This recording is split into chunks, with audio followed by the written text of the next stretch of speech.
So, if you are watching this toolkit, it means you are a teacher who is interested in creating a safer space for LGBTQ youth in the classroom.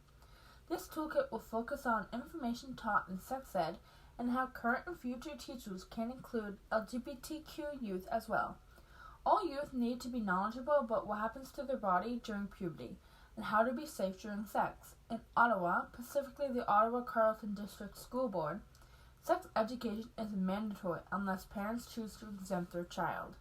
The choice to exempt is not a common one, which means many students in the LGBTQ community participate in sex ed but are not taught curriculum outside of the cisgender straight context.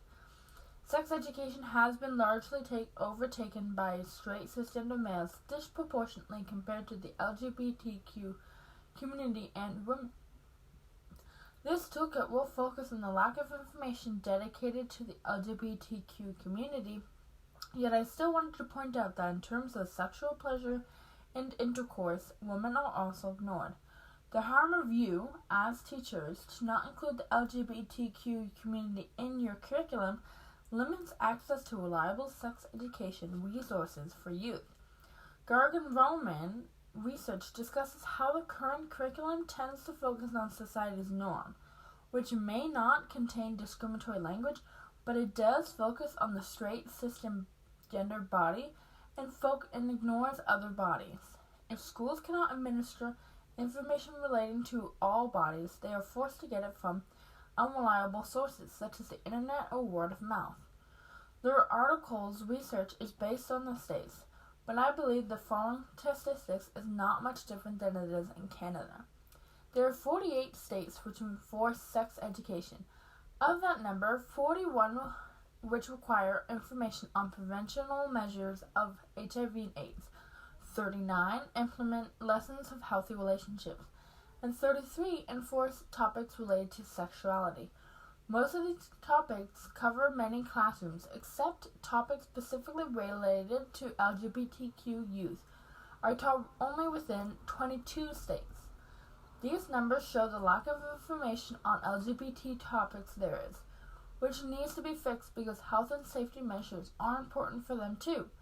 In this toolkit, I will discuss what is wrong with the current sex ed curriculum, how students interact with you as their teacher, how youth are impacted by the relationship with you, and how you can support queer and trans youth in the classroom.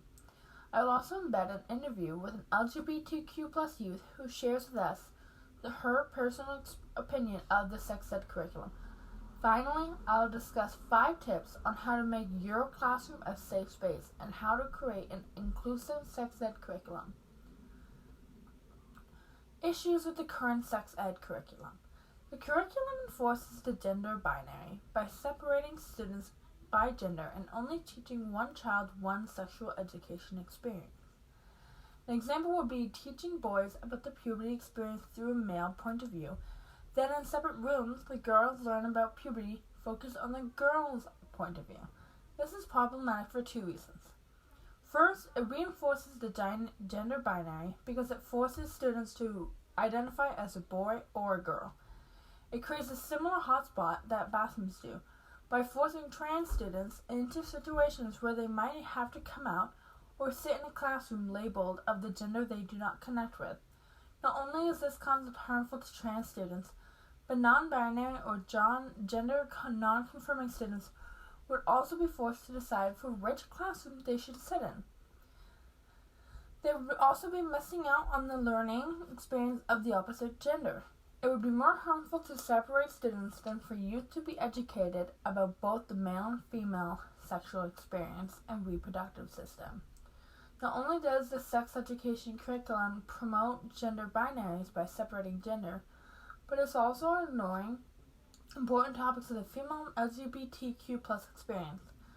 The second issue with the sex ed curriculum is how it includes any information related to their bodies for LGBTQ experience.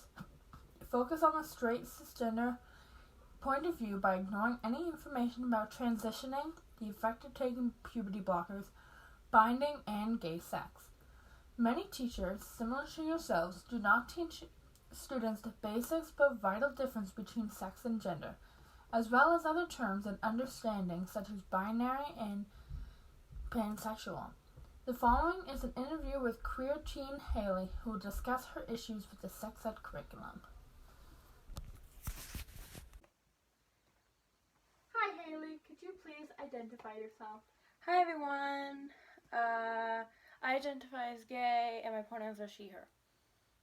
As a person of the LGBTQ community, what was your first impression of sex ed? Well, as a kid, I honestly didn't think much of it, but now that I'm older, I just think it's not as inclusive as it should be. Could you give me a brief description of what you were taught? It was very clearly directed about straight sex, how to protect yourself only during straight sex. You obviously were taught periods, stuff like that, but anytime it was anything sexual was all straight, never gay or anything like that. What would you have liked to have been taught? Oh, I would have liked to be taught how to have safe, gay, lesbian, more inclusive, but also for trans people, it should have been more inclusive to them. They were never, people with the trans community were never talked about, ever. I feel like it would be more fair if those communities were talked about a lot more during sex education. Okay, and what do you think are any negative implications of educators ignoring LGBTQ plus content within the sex ed curriculum? I think it implies that we're not on equal level as them. It's not as fair. It's just overall very negative, and it's not fair. And what do you think, as a person who is not comfortable coming out, what does that say to them if they don't see themselves in the sex ed? I think it's not fair, because when you're born, everyone assumes you're straight. You get to see everything around you, representation and everywhere is straight. You don't have to worry about anything. You don't have to worry about coming out to your parents. You are shoved in the face with everything straight, cis, anything like that.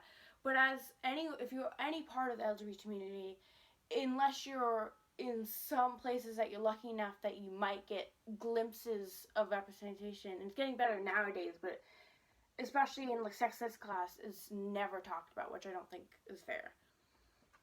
That's great. And finally, do you have any tips for educators on how they can implement any information? I think it should be more inclusive. They should not only teach how to safely protect yourself during straight sex, but also during gay and lesbian sex. Include some pieces about trans information, how to bind safely. I'm sure a lot of trans members had to research that on their own, which isn't fair, because if it was anything to do with straight or cis people, they could have gotten it immediately, which isn't fair. And just research more and be more inclusive. Perfect, that's great, thank you. Students engage with you as their teacher by interacting with you every day for 6 hours a day for a year. Depending on how small the school, the student may have you as their teacher for more than 1 year. Even if you're not the student's current teacher, they still engage with you by passing you in the hallway and interacting with you during school events. Students often look up to you as their teacher, which means what you do and say influences how they treat others. The way you treat LGBTQ students in the classroom affects how their peers treat them. If a student asks a question related to the LGBT community, then you should answer it positively and healthy. Otherwise, it could reinforce transphobic and homophobic language in the classroom. Wuda et al. Examines how this relationship between students and teachers is important because it can affect how comfortable students are in the classroom. If a student feels a teacher dismisses their needs, the classroom will not be a safe place for them. Classrooms need to be a safe space for all students because it affects their desire to go to school and learn. The quality of their relationships affects their school achievement, engagement, behavior, and levels of socialization, which can leave a long-lasting imprint on how the students feel about themselves. The school climate is based on the teachers' interactions with students, which can affect the students' behavior. Lee et al. Reports how those who feel targeted by their teachers are more likely to act out than those who have a positive relationship with them. Students are more likely to disengage from work and create disruptions in the classroom when this happens. The impact of this relationship can affect the student's well-being because you have the opportunity to be a source of support for students. Prologues articulated research based on the mental health of students whose teachers did not accept their gender or sexuality. Prologues found that schools with a more inclusive sex education curriculum had fewer rates of bullying than educators who focused on a strict, straight, and cisgender agenda. This study explains how those of you who include the experiences of LGBTQ youth create a safer space for them. Even having one teacher that the student feels appreciation and support from is important, especially if they do not feel comfortable being themselves around their friends and family. Teachers who have created a safe space allow themselves to be mentors and allies to youth who really need it. A teacher can support LGBTQ youth through their actions and how they verbalize their feelings about them. Being able to walk into a sex education classroom and feel that their concerns are addressed and heard is a privilege that is often taken for granted by many cisgender straight students. You can support Korean students by encouraging any questions they may have. You can begin to make sex education inclusive by exhibiting LGBTQ ally characteristics. In the Draw the Line Against Transphobic Violence campaign, EGAL exemplifies how you as teachers can create safer spaces for queer and trans students by adjusting the curriculum to fit everyone. EGAL emphasizes how simply having one sentence about the LGBTQ community is not enough. They deserve just as much information dedicated to their sex ed as cisgender straight persons do. EGAL's campaign implements strategies on how educators can teach students how to be good bystanders and how to create a safer space for LGBTQ youth. It is reported that 64% of LGBTQ youth feel unsafe in schools. EGAL has created lesson plans that impart important strategies on how to make a safer classroom. One example would be the lesson focused on stopping the spread of negative language through social media. This lesson focuses on whether a student should share a Facebook post that contains transphobic language. This can be implemented in the sex ed curriculum because many high schools already discuss cyberbullying and the distribution of nudes. A lesson that focuses on how students should react when they see posts like this will create a safer space in schools. Many of you have already implemented speech about bullying in your lessons. You also need to focus on homophobia and transphobia as well. Here are the following 5 tips. Tip 1. Positive language. A teacher, as yourselves, can support trans and queer youth by creating a safer space through general interactions with students and specified lesson plans that focus on taking down transphobic and homophobic language. As well, how bystanders can help victims of transphobic or homophobic violence. The first tip for you would be watching one's language and making sure you do not recreate these negative ideas. An example of this would be to refrain from language such as the F word and the T word. Also, you should do your best to not exclude or outcast anyone from the LGBTQ community. An example would be assigning a seating chart based on gender would not be important to do. Another aspect would be to not force anyone to come out earlier than they feel comfortable with. As well, you should watch your language with your students. Hearing any words or phrases such as "that's gay" should be explained to students why that is harmful language that should not be said. Number 2, inclusive content. You can support them by including information about trans and queer youth within the sex ed curriculum. You should explain terms about what it means for a student to define themselves as an individual in the LGBTQ community. You should implement the LGBTQ plus experience in almost every experience that the straight cisgender students receive.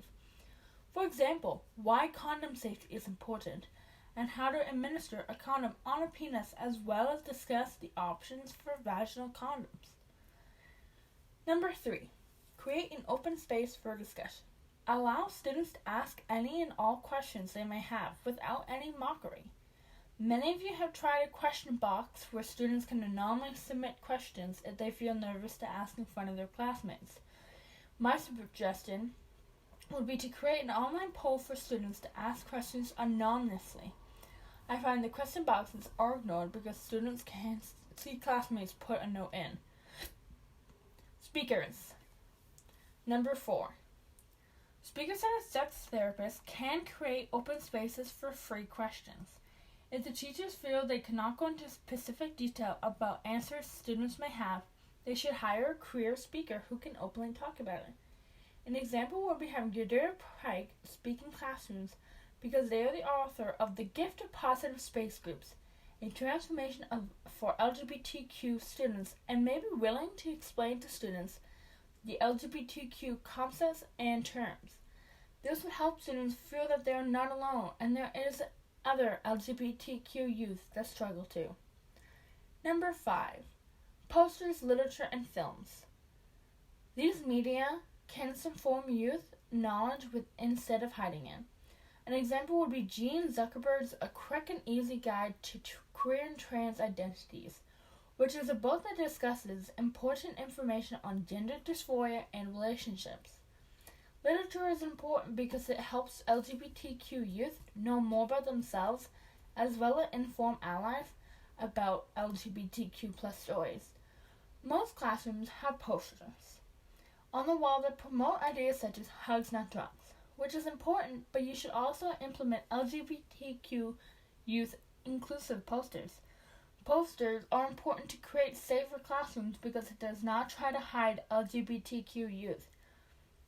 Informative films that show LGBTQ youth stories of others would also help them feel less alone. An example would be the film Disclosure, which discusses and compares positive and negative trans people stories. As well, TV shows such as Sex Education discusses different sexualities can also be represented and might be helping in creating an inclusive classroom. Thank you for listening. I hope you implement all these tips in your classroom to create safer classrooms. And a special thanks to Haley for being an example of LGBTQ youth who want and need more dedicated information in sex education.